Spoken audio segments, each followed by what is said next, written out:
Estamos comenzando la sección segunda del capítulo 3. Esta sección se titula Los milagros y la percepción verdadera. He afirmado que los conceptos básicos a los que este curso hace referencia no admiten grados. Algunos conceptos fundamentales no pueden entenderse en función de sus opuestos. Es imposible concebir la luz y la oscuridad, o todo y nada, como como posibilidades compatibles. Lo que nos enseñaba Ken Wapnick siempre es que el curso está a veces enseñado en el nivel uno y en el nivel 2. Voy a explicar nuevamente qué es el nivel uno y qué es el nivel 2 para entender estas líneas. El nivel uno es el contraste entre conocimiento y percepción. Y siendo solo el conocimiento la realidad y todo lo que sea percepción es un sueño, incluso si es una percepción correcta. Percepción, sea la que sea errada o correcta, sigue siendo parte de un sueño, porque en la realidad o en el conocimiento no hay percepción. Recordemos que cuando hablamos de conocimiento en el curso estamos hablando de un estado mental de la experiencia del ser, de ser uno con Dios, uno con el amor. No tiene que ver con un conocimiento académico, teórico, no tiene que ver con algo teológico tampoco, tiene que ver con una experiencia del ser. Está más allá de ser consciente de algo o más allá incluso del aprendizaje. Entonces, eso es el conocimiento y por otro lado, la percepción es el sueño. Independiente, una vez más, si se está percibiendo con el ego o con el Espíritu Santo, el hecho de percibir es un sueño. Por eso es que incluso la percepción correcta es un sueño, pero un sueño correctivo y es el trampolín hacia el conocimiento, pero no es el conocimiento. La visión correcta o la visión de Cristo no es el conocimiento. El nivel uno contrasta conocimiento-percepción. Ahora, el nivel 2 no toma en cuenta el conocimiento, solo toma en cuenta dentro de la percepción una comparación entre la percepción errada y la percepción correcta. Si bien la percepción correcta se fundamenta en el conocimiento, no es el conocimiento. Está en perfecta armonía con el conocimiento, es su perfecto reflejo, pero no es el conocimiento, porque la percepción correcta se sigue percibiendo, es decir, se sigue soñando, solo que es un sueño feliz o un sueño de paz, pero es un sueño de paz y felicidad interior mental, no tiene que ver con que afuera estén pasando cosas buenas, tiene que ver con que adentro se ha perdonado. Entonces, percepción errada y percepción correcta, esta comparación entre dos sistemas de pensamientos dentro de la percepción, dentro del sueño, es el nivel 2. Las líneas que acabamos de leer aquí, Jesús hace un contraste del nivel uno, donde contrasta la realidad con el sueño. Incluso si el sueño está siendo percibido desde la mente correcta, contrasta la realidad con todo el sueño. Voy a leer nuevamente estas líneas. Dice, he afirmado que los conceptos básicos a los que este curso hace referencia no admiten grados. Algunos conceptos fundamentales no pueden entenderse en función de sus opuestos. Es imposible concebir la luz y la oscuridad o todo y nada como posibilidades compatibles. Es decir, en el nivel uno se nos dice que solo el conocimiento es real, la percepción no existe, no puede coexistir conocimiento y percepción. Dentro del sueño sí puede coexistir una percepción errada y una correcta, porque dentro del sueño todo es una ilusión, solo que hay una ilusión que es el perdón, la visión correcta, que deshace la otra ilusión del ego, la ilusión de separación. Podríamos decir, entre comillas, que hay una ilusión buena y una mala, pero tampoco es algo ético o moral, sino simplemente una errada y una correctiva. La errada es del ego, la correctiva es del Espíritu Santo. Y ambas incluso son una ilusión porque en el conocimiento no hay visión, no se puede ver, ni se puede interpretar, ni se puede percibir, ni hay creencia, ni hay una conciencia de algo. Simplemente se es el amor. Entonces Jesús nos dice que no se puede concebir el conocimiento y la percepción como dos cosas reales, solo una de ellas es real. Es imposible concebir la luz y la oscuridad o todo y nada como posibilidades compatibles. También esto haría referencia dentro del nivel de la percepción a que nunca se van a entrelazar los sistemas de pensamiento del ego y los del Espíritu Santo, a pesar de que ambos son ilusorios, nunca van a estar de acuerdo el uno con el otro, porque son sistemas de pensamiento mutuamente excluyentes. Cada uno apunta en dirección opuesta al otro. Estos conceptos son o completamente verdaderos o completamente falsos. Es esencial que te des cuenta de que tu pensamiento seguirá siendo errático hasta que hasta que te comprometas firmemente con la luz o con la oscuridad. Habíamos hablado en sesiones anteriores de esto mismo, que Jesús nos dice que cuando comprometas completamente con uno de los dos sistemas de pensamiento, y ahora estamos hablando dentro del sueño, en la percepción, cuando te comprometas completamente con uno solo de estos sistemas de pensamiento, se va a acabar el conflicto, porque el conflicto proviene de elegir uno, pero sabes que tienes que elegir el otro y te sientes culpable, etcétera. Y Jesús nos diría, si eliges completamente al ego, acabas el conflicto, pero no puedes elegir completamente algo que no está ahí, porque el ego no existe. Repito esta última línea, dice, es esencial que te des cuenta de que tu pensamiento seguirá siendo errático hasta que te comprometas firmemente con la luz o con la oscuridad. No obstante, un compromiso firme con la oscuridad o con la nada es imposible. No te puedes comprometer totalmente con el ego, porque el ego sigue siendo una ilusión.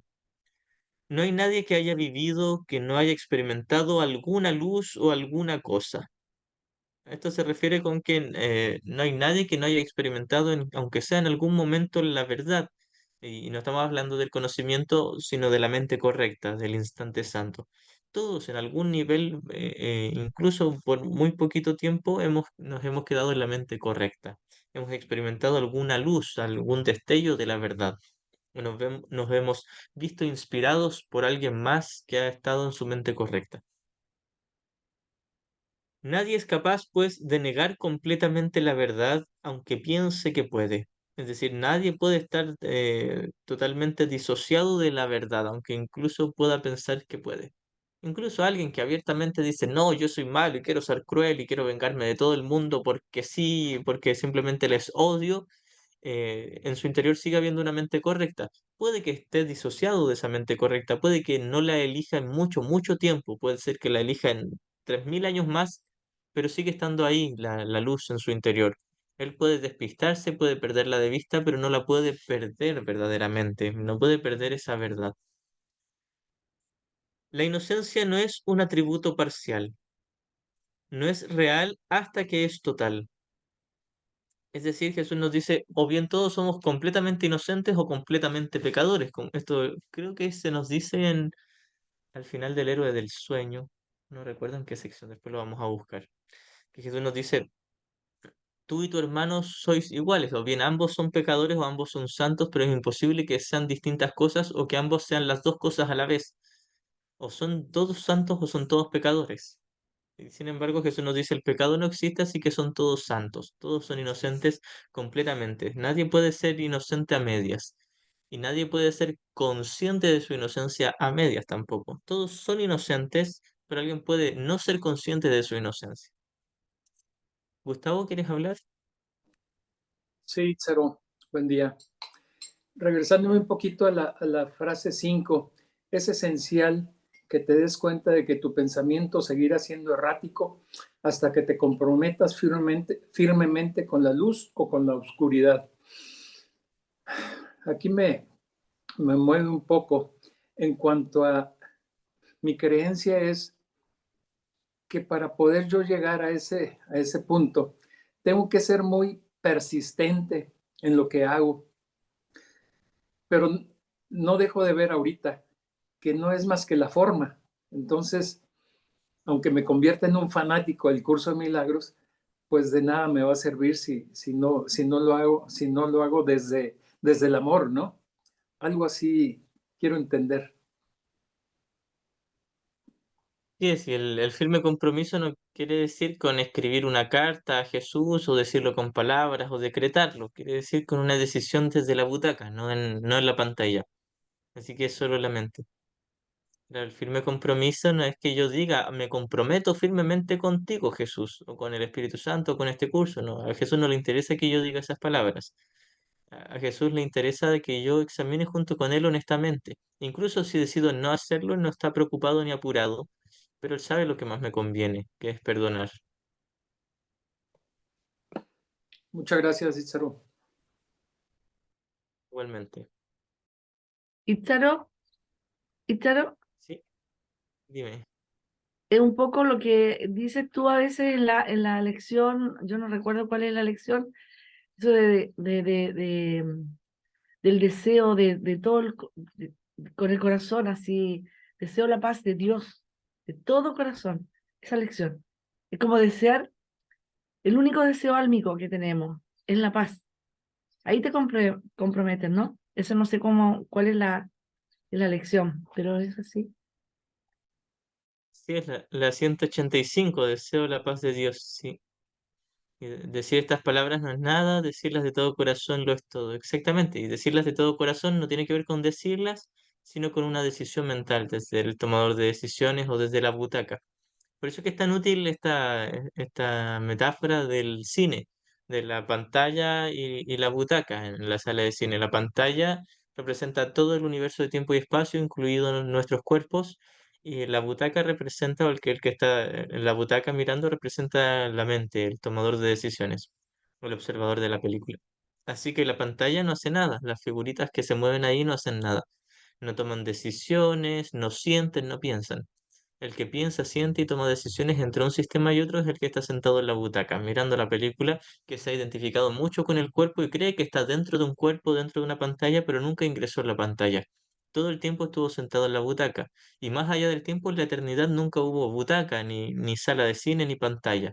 No había ni siquiera una mente tomadora de decisiones, pero por ahora que estamos soñando, tenemos una mente tomadora de decisiones y solo está en la butaca, no dentro de la pantalla.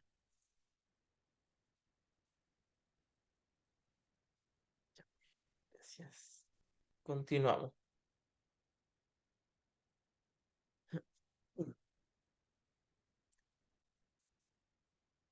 La inocencia no es un atributo parcial, no es real hasta que es total. Los que son parcialmente inocentes a veces tienden a actuar de manera insensata. Recordemos que en la sección anterior, cuando Jesús hablaba de los inocentes, habla de aquellos que son conscientes de su inocencia. No es que hayan algunos que son inocentes y otros que sean culpables o que hayan perdido su inocencia. Nadie ha perdido su inocencia. Lo que hemos perdido es la conciencia de esta inocencia. Entonces, cuando Jesús habla de los inocentes, habla de aquellos que están en su mente correcta, bien sea si están iluminados perfectamente, completamente, o bien están en un instante santo, en su mente correcta por un lapso de tiempo. Quizás están 28 segundos en su mente correcta o media hora en su mente correcta y luego van a volver a la mente errada, tal vez porque van a volver a la tentación, puesto que tienen resistencia aún o tienen capas de culpa inconsciente que deshacer, pero si alguien está en su mente correcta, ya sea si se quedó totalmente ahí en el mundo real o iluminación, o está un breve tiempo practicando el perdón en una ocasión, aquellos que están en su mente correcta son los inocentes de los que habla Jesús. Nuevamente, quiero enfatizar el hecho de que todos son inocentes. No hay nadie que haya perdido realmente su inocencia, pero habla de los inocentes o de los santos como aquellos que han reconocido, aquellos que son conscientes de esa inocencia. Mm. No es real. A ver, comienzo de nuevo este párrafo. Dice, la inocencia no es un atributo parcial. Entonces podríamos hablar de la mente correcta. La mente correcta no es un atributo parcial. No es real hasta que es total. Es decir, la iluminación, el despertar, el mundo real, el final del sueño no es genuino hasta que se logra completamente.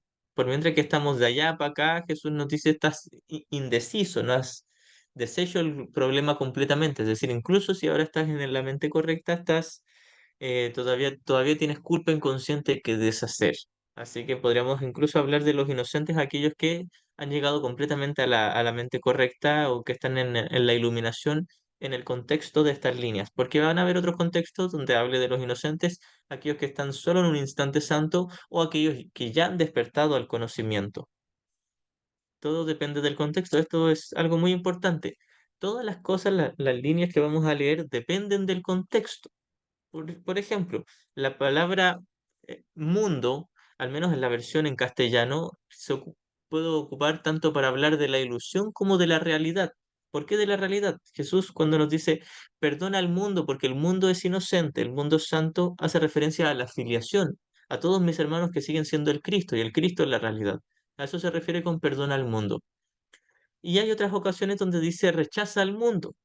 Entonces uno dice, ¿qué? ¿Lo perdono o lo rechazo? ¿Qué hago con el mundo? Entonces son distintos contextos. A veces habla del mundo haciendo referencia a todos tus hermanos como el Santo Hijo de Dios, y a veces habla del mundo como el mundo de los cuerpos, de las apariencias y de todo lo que es ilusorio. Así que siempre va a depender del contexto. Entonces aquí cuando hablamos de los inocentes, a veces puede hablar de alguien que está en su mente correcta, a veces puede hablar de alguien que está iluminado, a veces puede hablar de alguien que está en el conocimiento, o incluso a veces puede hablar de toda la afiliación, incluso si están en la mente errada, porque todos son inocentes. Pero en este contexto habla de aquellos que están iluminados en el mundo real. Eh, Los que son parcialmente inocentes a veces tienden a actuar de manera insensata. Recordemos que el actuar no es tema para un curso de milagros. En estos primeros capítulos podríamos decir que no es tan consistente la forma de la explicación, la forma de redacción, porque hemos explicado lo que contaba Kenneth Wapnick, que decía que cuando Helen escuchó estos primeros capítulos en el dictado, el canal no estaba lo suficientemente limpio, entonces hay ciertos contextos que parecieran ser inconsistentes en los primeros capítulos, en los primeros 4 o 5 capítulos, pero luego ya se hace un poquito más claro. Sin embargo, el contenido sigue siendo totalmente consistente, de perfecta no dualidad. Así que aquí pareciera como si todavía le diera cierta importancia a la conducta, al comportamiento, pero lo cierto es que no. El actuar no tiene ninguna importancia para el sistema de pensamiento correctivo o para este curso. Los que son parcialmente inocentes a veces tienden a actuar de manera insensata. Su inocencia no pasa a ser sabiduría mientras no se convierta en un punto de vista de aplicación universal. Es decir, hasta que no apliquen ese tipo de perdón con todo el mundo, hasta que no lo generalicen, no va a ser algo totalmente unificado ese sistema de pensamiento en ellos mismos. La percepción verdadera o percepción inocente significa que nunca percibes falsamente y que siempre ves correctamente. Es decir, aquellos que están iluminados en el mundo real ya no perciben erradamente, se han quedado solo con el Espíritu Santo. Dicho de una manera más llana, significa que nunca ves lo que no existe, pero siempre ves lo que sí existe. Ahora, esto no quiere decir que alguien que esté iluminado no vea el mundo, lo va a seguir viendo. Lo que pasa es que ya no se lo toma en serio, lo pasa por alto. No se lo cree como real. Dentro del mundo sigue comportándose con sentido común como si estuviera ahí, pero en su mente no se lo cree. Está en un sueño lúcido, pero ese sueño lúcido lo experimenta en el interior de su mente. En su mente sabe que nada aquí le puede afectar, que nada aquí le puede ni dar ni quitar la paz de Dios. Cuando no tienes confianza en lo que alguien va a hacer, estás dando testimonio de tu creencia de que esa persona no está en su mente correcta, en su mente recta. Recordemos que la mente recta o la mente correcta son lo mismo. Ya, estas líneas sí requieren cierta explicación. Eh, no porque Jesús no se haga entender bien, sino porque nosotros somos muy hábiles para tergiversar su mensaje, como nos decía en alguna sección anterior, pero siempre es posible tergiversarlo si así se desea. Y como estamos tan tentados a tomar todas las enseñanzas de Jesús a nuestro gusto, a la dualidad, es muy tentador hacer eso con estas líneas. Voy a repetirlas. Dice, cuando no tienes confianza en lo que alguien va a hacer, estás dando testimonio de tu creencia de que esa persona no está en su mente recta. Difícilmente puede ser ese un marco de referencia basado en el milagro. Ahora, Jesús no nos está pidiendo que neguemos el hecho de que nuestros hermanos están equivocados, si es que están en el ego. Si es que están en el ego, están en su mente errada, no están en la mente correcta. Ahora, tampoco se nos dice que tengamos fe en que ahora ya van a cambiar de su mente errada a su mente correcta. Recordemos, la única función del obrador de milagros es aceptar la expiación para sí mismo, no para sus hermanos. Por supuesto, en algún nivel lo hace por todos, pero es solo que está dando un ejemplo de una mente correcta. Nuestra única función como estudiantes de este curso, practicantes del perdón o del milagro, es nosotros practicar el perdón y el milagro. Nosotros, yo en mi mente. no esperar a que mi hermano también lo haga. Porque pareciera como si Jesús quisiera decir, cuando tú ves a tu hermano y dudas de que él pueda ahora elegir su mente correcta, no le estás ayudando. A lo que se refiere Jesús es confiar en que mi hermano tiene un tomador de decisiones y tiene la capacidad tiene el potencial de hacerlo. Eso no quiere decir que lo vaya a hacer este mismo minuto, este mismo día, o este mismo año, o este mismo milenio. Quizás lo haga en 50.000 años más.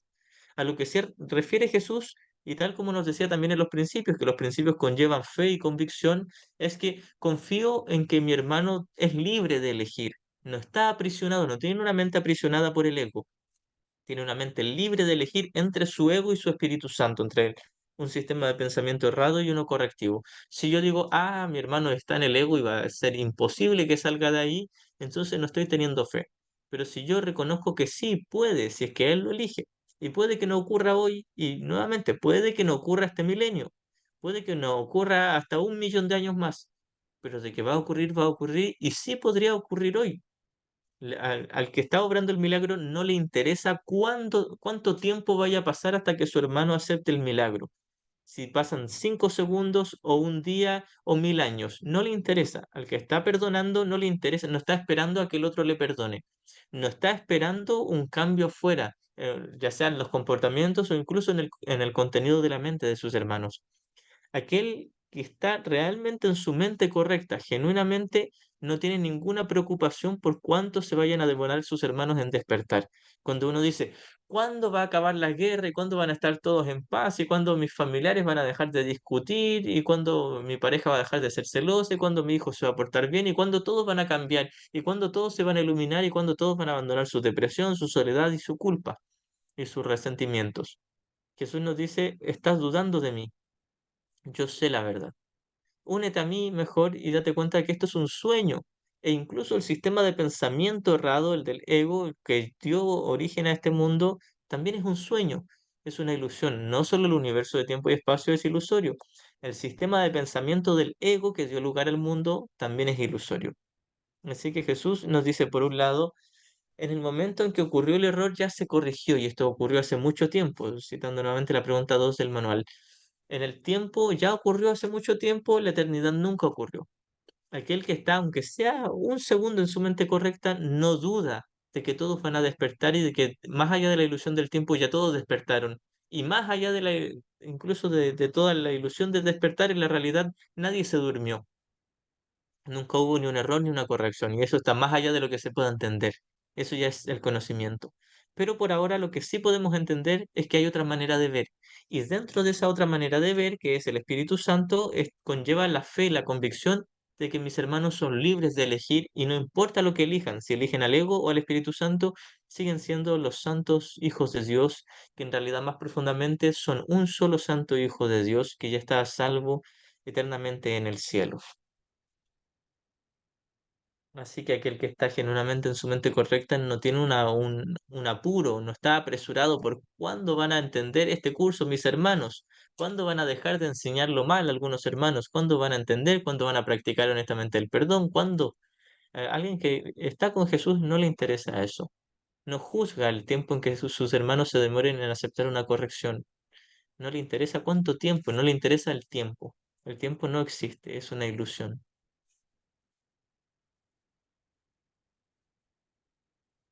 Retomo el comienzo del párrafo 3. Dice, cuando no tienes confianza en lo que alguien va a hacer, y recordemos que estamos hablando de la mente, no de su conducta, estás dando testimonio de tu creencia de que esa persona no está en su mente recta.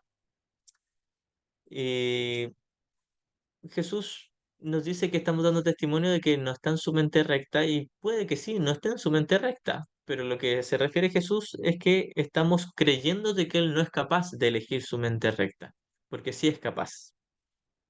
Difícilmente puede ser ese un marco de referencia basado en el milagro. Nuevamente, el milagro, al milagro no le interesa cuánto tiempo se vaya a demorar mi hermano en elegirlas, si elige recibir el milagro. Esa falta de confianza produce asimismo el efecto desastroso de negar el poder del milagro. Es decir, cuando entra la preocupación, la ansiedad, la frustración de, pucha, ¿cuándo mis hermanos van a sanarse? entonces he perdido la capacidad de obrar milagros, porque no estoy en paz. He perdido el recuerdo de la verdad. El milagro percibe todo tal como es. Las ilusiones son ilusiones, mis hermanos que son la realidad como espíritu están a salvo. Si lo único que existe es la verdad, lo único que la mentalidad recta puede ver es perfección. Entonces, la mentalidad recta, alguien que está en el Espíritu Santo o que metafóricamente le ha tomado la mano a Jesús, puede ver solo la verdad en sus hermanos, haciendo referencia a que reconoce la inocencia en ellos. Por supuesto, va a seguir viendo cuerpos y esos cuerpos parecen deteriorarse, enfermar, morir o a veces sanarse, da lo mismo. Sigue habiendo viendo cambios. En el manual se nos dice que aquel maestro de Dios que ha llegado hasta la parte avanzada sigue percibiendo cambios en el mundo, pero no se los toma en serio. A eso se refiere con que ya no ve lo falso y solo ve la verdad. Quiere decir que ya no se toma en serio lo falso y reconoce la inocencia, la santidad en sus hermanos. La inocencia no está en los comportamientos. Esto lo aclaro muy seguido, porque muchas veces uno dice, ah, cuando yo vea que mis hermanos se portan bien, voy a estar en el Espíritu Santo. No, no es así. No necesariamente. Puede ser que, claro, alguien está en el Espíritu Santo y sus hermanos comienzan a comportarse bien. No es la meta de este curso. La meta de este curso no son los comportamientos, ni siquiera que los demás cambien su sistema de pensamiento. La única meta de este curso es que yo, como estudiante de este curso, cambie mi manera de percibir a mis hermanos, donde reconozco que quizás la mayoría está en el ego y actúa de formas erráticas y a veces las disfraza de bonitas o a veces se comportan bien y siguen tragándose sus lágrimas, da lo mismo el comportamiento. En sus interiores, en el interior de sus mentes, tienen un tomador de decisiones que a veces elige mal y la mayor parte del tiempo elige mal y a veces elige bien, pero no me va a importar qué maestro elijan, mucho menos su comportamiento. Simplemente me interesa reconocer al Cristo en ellos, más allá de su comportamiento, más allá de su sistema de pensamiento. Me interesa reconocer la esencia viva de mis hermanos, no su cuerpo, los cuerpos no viven.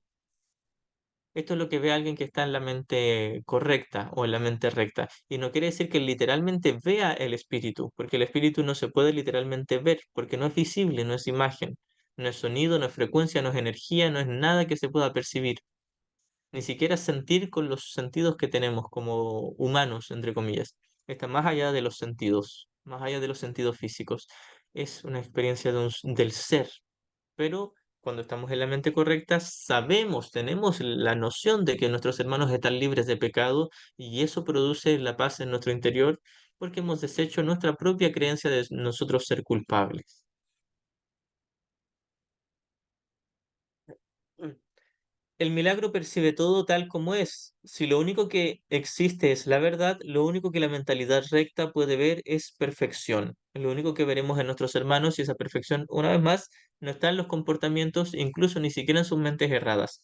Está solo en el Cristo en ellos. He dicho que solo lo que Dios crea o lo que tú creas con la misma voluntad existe realmente.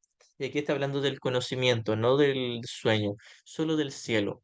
En el cielo Dios crea a su Hijo y el Hijo co-crea con su Padre y extiende este amor, este perfecto amor que es literalmente invisible. ¿Alguien levantó la mano que quería hablar?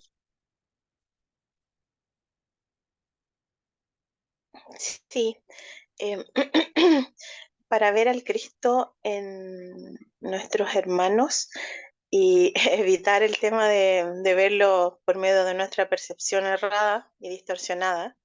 Entonces se me viene que podría ser unirme con mi hermano.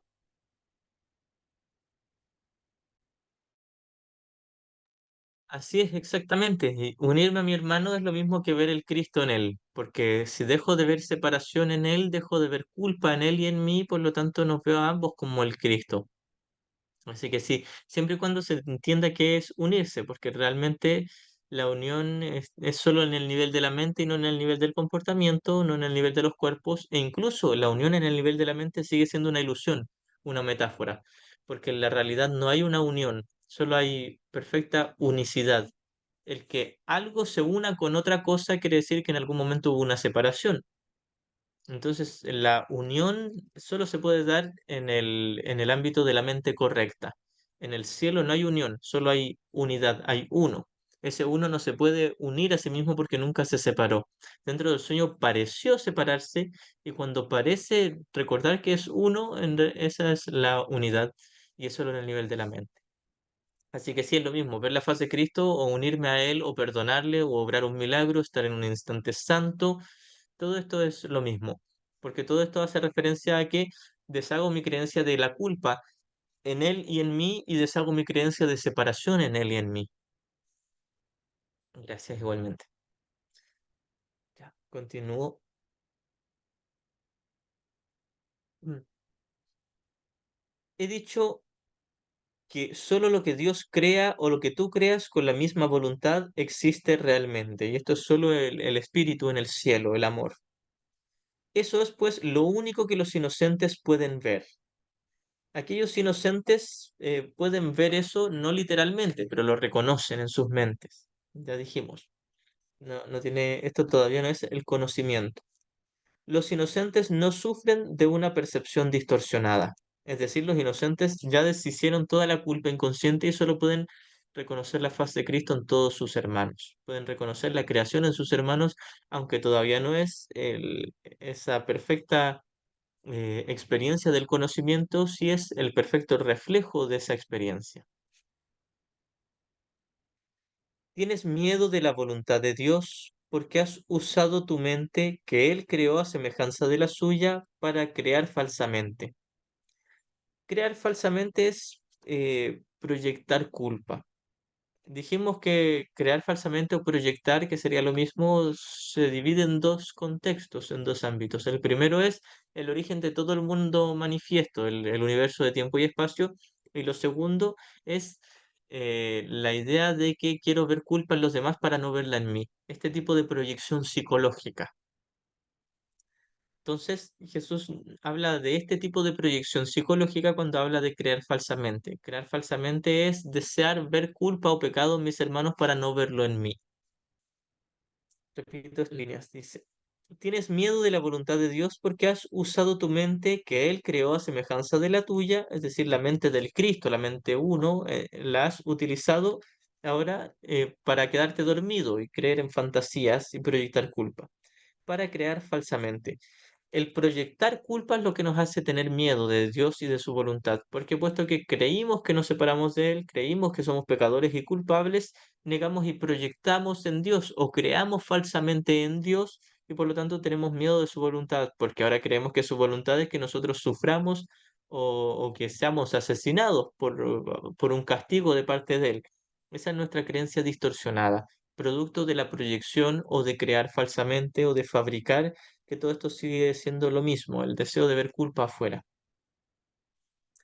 La mente solo puede crear falsamente cuando cree que no es libre, es decir, cuando cree que es culpable y que está siendo perseguida para recibir un castigo, no es libre. Por supuesto, en la realidad sí es libre, pero olvidó que es libre. Entonces cree que no es libre y por eso es que proyecta la culpa. Porque cree ser culpable, cree que está aprisionada en su propia culpa y su propio pecado y que va a ser castigada esta mente. Entonces proyecta o fabrica o crea falsamente. Una mente aprisionada no es libre porque está poseída o refrenada por sí misma. Aquí habla de aprisionada entre comillas, porque la mente realmente no puede estar aprisionada. Puede tener la ilusión de aprisionarse a sí misma y luego negar que se ha aprisionado a sí misma y pensar que Dios o los demás la aprisionan, pero no puede estar aprisionada de manera literal o real, solo en ilusiones. Es una ilusión de prisión. Em, una mente aprisionada, entre comillas, no es libre porque está poseída o refrenada por sí misma. Y esta línea es clave. Está refrenada por sí misma, porque muchas veces uno dice, es que mi ego, si mi ego no estuviera, yo sería feliz, si mi ego no decidiera por mí, el ego no decide, el ego no hace nada. Esto es muy importante. Para el estudio de un curso de milagros, esto es muy, muy importante. Para otros estudios te dirán que el ego es el culpable de cómo tú te sientes. Y puede que esté muy justificado. primero pasamos a la creencia de que mis hermanos son los culpables, los egos de mis hermanos son responsables de cómo yo me siento. Luego decimos, no, mi ego es el responsable de cómo yo me siento. Y sigue siendo el mismo error, seguimos proyectando en algo que parece estar fuera de nosotros. El ego del cual habla un curso de milagros, del cual habla Jesús en su curso, es yo mismo como tomador de decisiones, deseando ser separado, existir como alguien especial. Ese deseo de ser independiente de Dios es a lo que le llamamos ego. Es un deseo, una decisión voluntaria y de hecho consciente. Eso es el ego en un curso de milagros. Por supuesto que en muchas ocasiones Jesús habla del ego como en tercera persona, como si tuviese la capacidad de hacer algo, porque simplemente es una forma didáctica de enseñarnos de qué se trata el sistema de pensamiento que inventamos nosotros y que estamos eligiendo, pero nosotros lo inventamos y nosotros lo seguimos eligiendo. Una mente aprisionada no es libre porque está poseída o refrenada por sí misma, no por el ego, por sí misma como tomador de decisiones que está eligiendo al ego, es decir, que está eligiendo creer que es separada o especial. Está por lo tanto limitada y la voluntad no es libre de afirmarse a sí misma. Es decir, la voluntad del Cristo en él está opacada, menguada, es decir, está oculta, pero sigue estando vigente en la realidad, pero la ha perdido de vista. Ser uno es ser de una misma mente o voluntad. Es decir, en el único punto en que somos iguales a los demás, en que somos uno, es cuando compartimos la voluntad de Dios, de ser uno, literalmente. Esta es la voluntad de Dios. Cuando recuerdo que soy uno con mis hermanos, esa es la voluntad de Dios. De hecho, la verdadera voluntad de Dios es solo en el cielo, que es crear o extender el amor de Dios, y el reflejo de esa voluntad en el sueño es recordar que soy igual que mis hermanos, que todos formamos parte del mismo Cristo, del mismo amor. Ser uno es ser de una misma mente o voluntad. Cuando la voluntad de la filiación y la del Padre son una, la perfecta armonía entre ellas es el cielo. Es decir, cuando toda la filiación despierta en el conocimiento, a eso es a lo que se le llama el cielo, ese es el estado de cielo. No es que alguien que despierta tiene que esperar a que todos los demás despierten para experimentar el cielo. Alguien que despierta se posiciona más allá, al final de la línea de tiempo, que de por sí es una ilusión el tiempo, pero despierta en la eternidad inmediatamente. No tiene que esperar a que todo el mundo se ilumine y despierte, que podrían ser 1 millón de años, no tiene que esperar ese 1 millón de años. Despierta en el punto donde nunca ocurrió nada, donde no solo hubo un error y ya se resolvió, despierta en el punto donde ni siquiera hubo un error y nuevamente esto no es algo que se pueda entender con palabras, se pueda explicar o entender con una mente que esté soñando.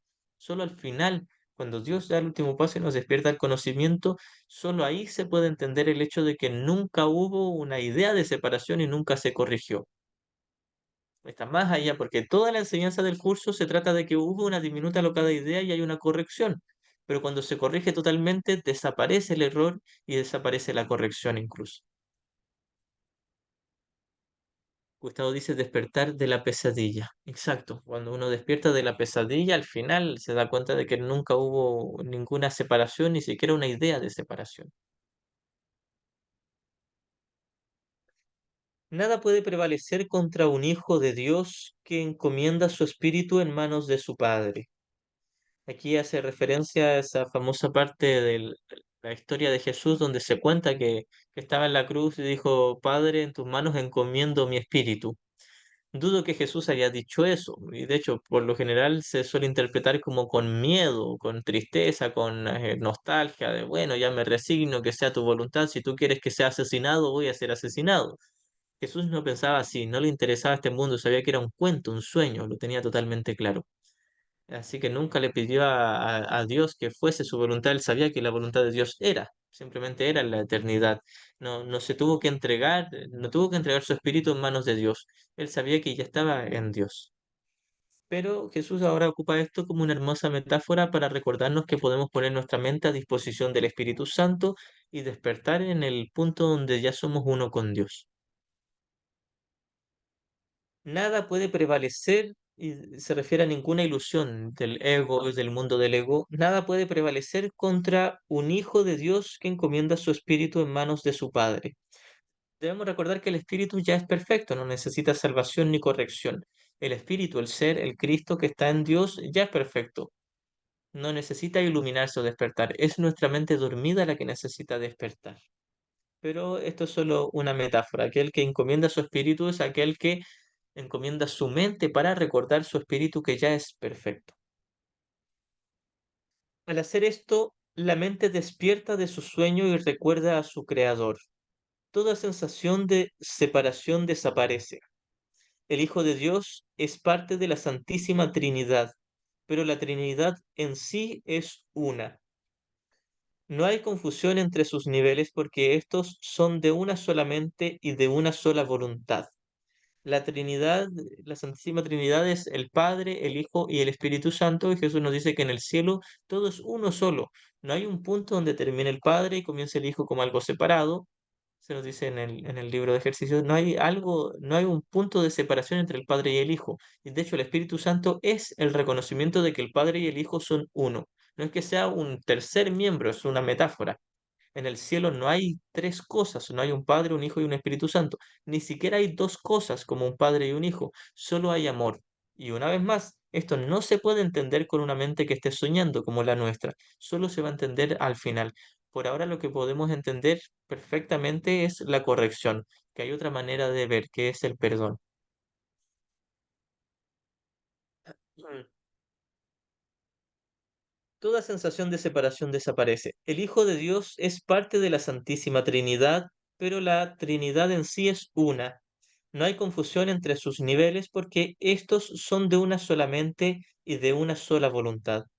Este propósito único crea perfecta integración y establece la paz de Dios.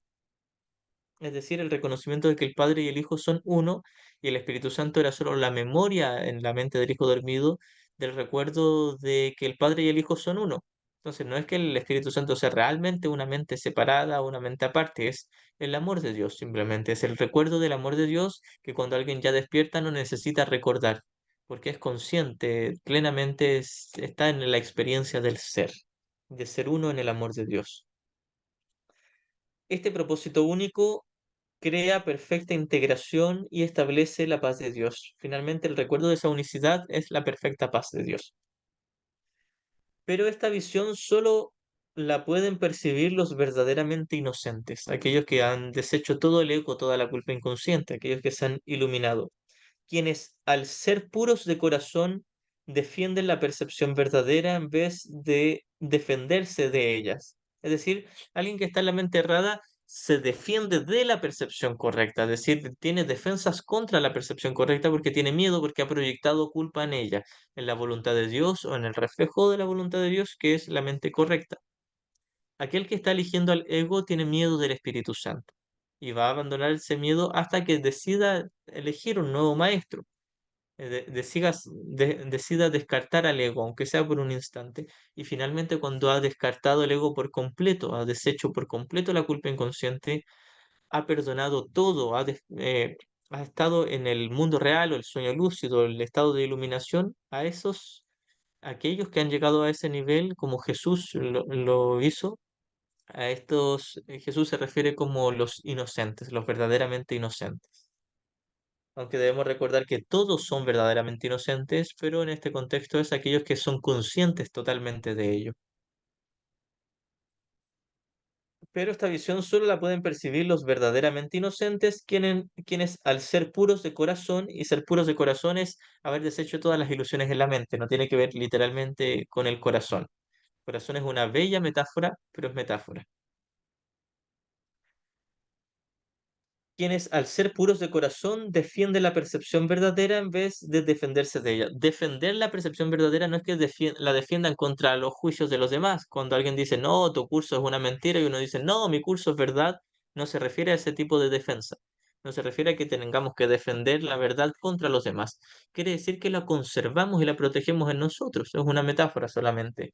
Ya no le hacemos caso a las mentiras del ego y ya no nos defendemos contra la verdad porque sabemos que es totalmente benévola y benéfica, es ganar o ganar. Puesto que entienden la lección de la expiación no tienen el deseo de atacar y por lo tanto pueden ver correctamente. Es decir, han deshecho su culpa inconsciente, no tienen nada que proyectar o culpar en los demás, por lo tanto miran correctamente. Alguien que ve correctamente es alguien que pasa por alto las conductas, los comportamientos, los sucesos, todo en el mundo de la pantalla, de la película, de las formas. Incluso pasa por alto las mentes erradas, se queda con las mentes correctas y sabe que eso recién es el reflejo de la verdad en sus hermanos, porque la única verdad es el Cristo. Esto es ver la faz de Cristo. Ver la faz de Cristo es haber perdonado totalmente a alguien, lo mismo que una relación santa. Esto es lo que la Biblia quiere decir con cuando Él aparezca o sea percibido, seremos como Él, pues lo veremos tal cual es. Aquí podríamos hacer referencia tanto a Dios como al Cristo cuando hablamos de Él. Cuando Él aparezca, es decir, cuando recuerda a Cristo, mi hermano, cuando pueda percibir al Cristo, y percibirlo sigue siendo una metáfora, porque el Espíritu no puede ser percibido, pero puedo entenderlo, puedo reconocerlo mentalmente. Cuando Él aparezca o sea percibido, seremos como Él. Cuando pueda reconocer al Cristo, mi hermano, seré como el Cristo porque volveré a la conciencia de que siempre fui el Cristo. No es que pase de ser un ego a ser el Cristo, es que nunca fui el ego, pero ahora tomo conciencia de que nunca lo fui y de que siempre fui el Cristo. Seremos como Él, pues lo veremos tal cual es decir, al perdonar completamente a mis hermanos y a hacer a un lado mis ilusiones de ellos, al haber dejado totalmente de proyectar culpa en ellos, solo veo la verdad. Es decir, ya no veo culpa, sino que solo veo la inocencia y la santidad, y es así como recuerdo la santidad en mí y despierto. Y esto me recuerda a unas líneas que también citamos muy a menudo de la sección tercera del capítulo 8, que es el encuentro santo. Esto es el párrafo 4 del encuentro santo. Cuando te encuentras con alguien, recuerda que se trata de un encuentro santo. Ya hablamos que el encuentro es solo en el nivel de la mente, no tiene que ver con los cuerpos o las formas, es percibir correctamente a alguien. Y en este caso, es relacionarme con alguien, incluso si no le percibo correctamente, el hecho de relacionarme con alguien desde la mente es un encuentro santo porque posibilita, tiene el potencial de corregir mi mente, de sanarme a través de perdonarle a él. Cuando te encuentras con alguien, recuerda que se trata de un encuentro santo. Tal como lo consideres a él, así te considerarás a ti mismo. Tal como lo trates, así te tratarás a ti mismo. Tal como pienses de él, así pensarás de ti mismo. Nunca te olvides de esto, pues en tus semejantes o bien te encuentras a ti mismo o bien te pierdes a ti mismo. Cada vez que dos hijos de Dios se encuentran, se les proporciona una nueva oportunidad para salvarse. No dejes de darle la salvación a nadie para que así la puedas recibir tú. Yo estoy contigo siempre en memoria tuya. Jesús nos dice que cada vez que nos encontramos con alguien, y no tiene que ser físicamente, de forma necesaria, pero cada vez que pensamos en alguien, se nos da la oportunidad de dejar de proyectar culpa en él, dejar de hacer un ídolo de odio especial o de amor especial y unirme en perdón. Así que perdonar u obrar un milagro, como habíamos dicho hace un ratito, es lo mismo que unirnos a nuestros hermanos. Continuó.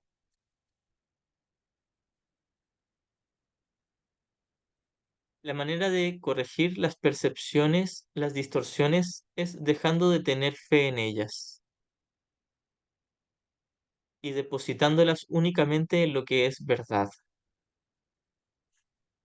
Em, Percibimos las ilusiones como verdaderas solo porque creemos en ellas y creemos en ellas porque deseamos que sean verdad. Esto lo hemos explicado varias veces, ¿cierto? Y lo vamos a seguir repasando. Es un punto que necesita harto repaso. Yo experimento este mundo como si fuese verdad y me lo tomo en serio porque creo en él. Para el creyente todas sus creencias son verdad. Si yo creo que este mundo es verdad, va a parecer verdad para mí, lo experimentaré como si fuese verdad. Ahora, esta creencia está sustentada por un deseo, una decisión. El deseo a la vez está sustentado por una decisión. Entonces, experimento el mundo como si fuese real. Y aquí estamos hablando de estar en la mente errada, porque alguien puede experimentar el mundo y saber que es un sueño, lo sigue viendo, lo sigue percibiendo, lo sigue oyendo, pero sabe que es un sueño cuando está en la mente correcta. Cuando está en la mente errada, lo mira, lo percibe, lo oye, pero se lo toma en serio, cree que esta es la verdad. Y alguien que cree que esta es la verdad y la experimenta interiormente como si este fuese su mundo, la verdad, entonces esa experiencia de creer que esto es verdad está sustentado por mi deseo de creer que es verdad, mi deseo de que esto sea la verdad. Y esto es una decisión. Y así como tomamos la decisión de desear creer que esto fuese la verdad, podemos tomar la decisión de dejar de creer que esto pueda ser la verdad. La manera de corregir las distorsiones es dejando de tener fe en ellas y depositándola únicamente en lo que es verdad. Es decir, dejar de tener fe en los cuerpos, en las formas y a la vez en el sistema de pensamiento en mi mente que le dio lugar a todo el mundo en un comienzo. Dejar de tener fe en el ego. El ego me dice que tenga fe en las cosas, no fe en que las cosas me vayan a brindar algo positivo, no necesariamente, fe en que sean verdad. Incluso si las juzgo como malas, si yo tengo fe que son la verdad, estaré teniendo fe en el sistema de pensamiento errado. No puedes hacer que lo que no es verdad lo sea. Es decir, por mucho que tú te tomes en serio el mundo, no puedes hacer que el mundo sea verdad. Y por mucho que te tomes en serio el sistema de pensamiento del ego, no puedes hacer que el ego sea verdad. Si estás dispuesto a aceptar lo que es verdad en todo lo que percibes, es decir, a ver la faz de Cristo en todos tus hermanos, practicar el perdón o el milagro en todos, dejas que sea verdad para ti, dejas que si estás dispuesto a reconocer la inocencia en tus hermanos y reconoces que eso es la verdad en ellos, reconocerás que eso es verdad en ti también. La verdad supera todo error y aquellos que viven inmersos en el error y en la vacuidad jamás pueden encontrar consuelo duradero. Dijimos cuando estuvimos estudiando el primer capítulo del texto que en un curso de milagros, cuando habla de vacuidad, se refiere a una experiencia de vacío y de separación, no como el término que ocupa el budismo, que es vacuidad, haciendo referencia a vaciarse del ego. Aquí en el curso hablamos de vacuidad cuando nos hemos vaciado del amor.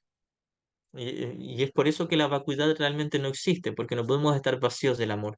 Podemos tener una conciencia distorsionada y olvidar que tenemos el amor y tener una sensación ilusoria de separación y de vacío o de vacuidad, pero no podemos tener realmente una vacuidad o un vacío o una separación.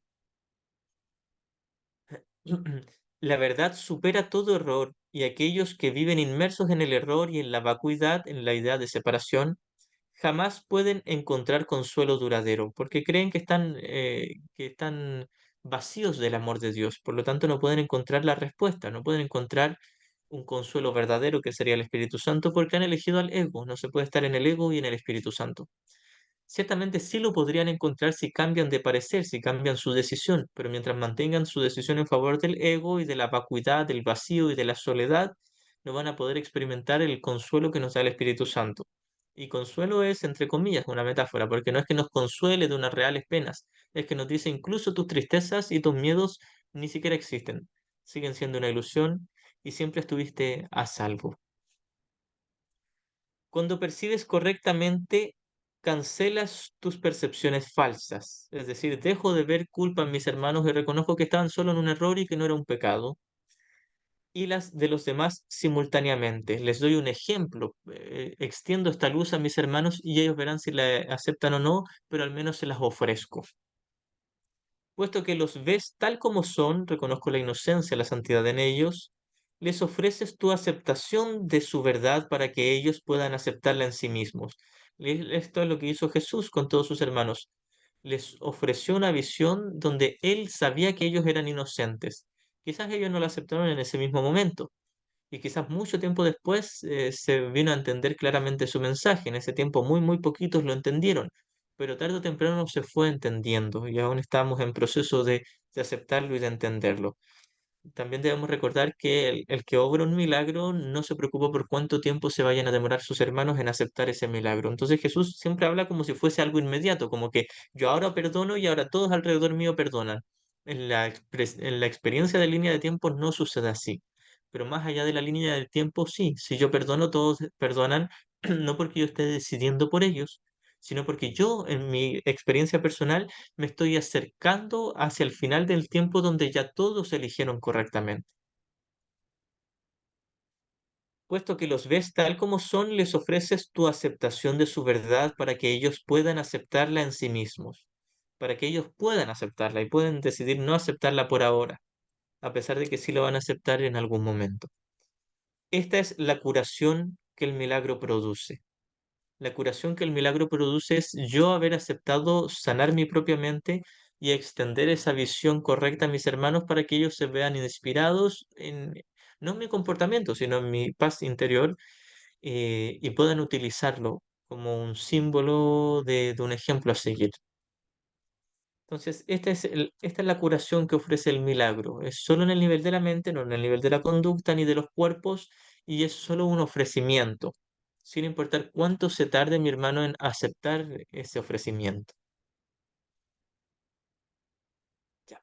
Aquí terminamos con esta sección. Si alguien tiene alguna duda, pregunta, la puede plantear. Y si no, vamos cerrando con esta sesión.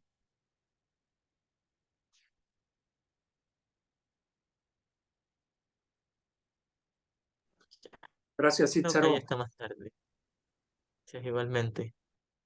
Nos vemos. Gracias.